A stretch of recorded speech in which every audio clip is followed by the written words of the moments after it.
Публичные обсуждения правоприменительной практики в соответствии с реформой контрольно-надзорной деятельности прошли в региональном управлении антимонопольной службы.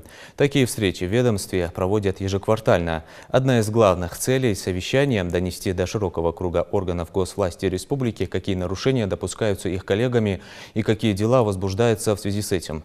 Кроме того, на встрече обсудили нюансы соглашения, заключенного в прошлом году между ФАС России и Республикой для реализации национального плана развития конкуренции.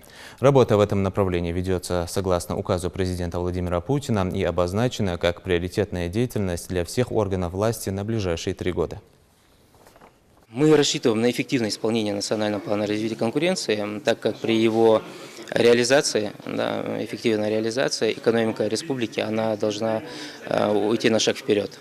У нас и налогопоступлений должно быть больше, и платежи с арендной платы, у нас должно быть больше частных компаний, у нас должно быть людей, занятых в своем бизнесе, в своем секторе, значительно больше, чем сегодня.